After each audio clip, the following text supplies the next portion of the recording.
आपके पार्टनर को लगता है कि उन्होंने अपने एंड से जितने एफर्ट्स लगाने थे, जितना करना था इस रिश्ते को सेव करने के लिए, जितना वो कर सकते थे उतना उन्होंने ट्राई किया, बट आप कहीं न कहीं अपने लाइफ में अपने काम पर ही फ़ोकस्ड रह गए, या आपने अपने आप को, अपनी फीलिंग्स को काफ़ी ज़्यादा कंट्रोल करके रखा। आपने अपने आप को ही मोस्टली प्रायोरिटी दी, अपने काम पर ही लगे रहे, अपनी मटेरियलिस्टिक चीज़ों को ही फुलफिल करने में लगे रहे।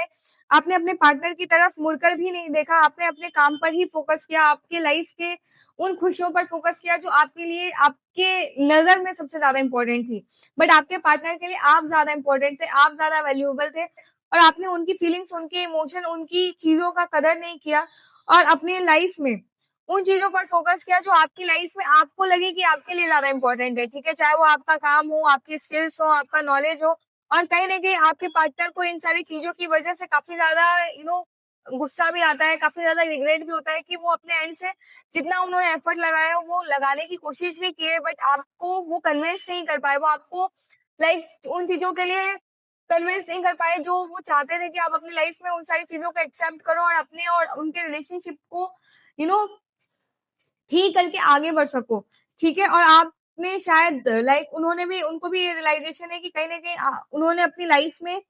कुछ चीज़ों में जल्दबाज़ी कर दी, कुछ चीज़ों में उन्होंने अपने एंड से चीज़ें जो कंट्रोल कर सकते थे, उन्होंने वहाँ पे कंट्रोल नहीं किया, और वो अपने इमोशन, अपनी फीलिंग्स को आपके सामने जैसे था रफ एंड टफ वे में आपको बोल दिया। ये नहीं सोचा कि आपका रिएक्शन क्या होगा, और आपने उनकी उन चीज़ों को ना समझकर, या उनकी उन चीज़ों को गलत समझकर उनके टुवर्ड्स एक्शन लेने से, या फिर अपने आप को यूँ कहें कि आपने उनके टुवर्ड्स एक्शन नहीं लिया, बल्कि और उनको उसी स्टेज पे, उसी सिचुएशन में छोड़कर आप मूव ऑन कर गए, या फिर उनको उसी स्टेज पर, उसी सिचुएशन में छोड़कर अपने काम पर फोकस्ड हो गए, या अपने काम की तरफ निकल लिए, ठीक है?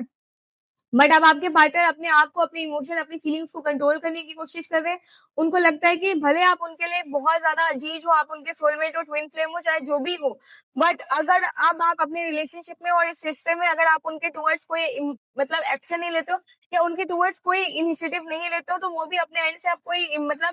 स्टेप नहीं लेंगे, और सारी चीज़ें वो भगवान को सरेंडर कर देंगे, या डिवाइन को सरेंडर कर देंगे, जिनमें भी उनका बिलीव है, और जो चीज़ें फिर आएँगी या जैसे मिलेंगी, फिर उसके अकॉर्डिंग वो काम करेंगे। अब अपने एंड से वो एफर्ट लेने के लिए अपने आप को बैक कर चुके हैं, और कहीं न कहीं अब अपने लाइफ में, अपने ऊपर, अपने अंदर, अपनी चीज़ों में क्लैरिटी लेकर आ रहे हैं, अपने काम में क्लैरिटी लेके आ रहे हैं, अपने मेंटल चीज़ें जो उनको पहले बहुत ज़्यादा डिस्टर्ब कर रही थी, अब उसे क्लैरिफाई करके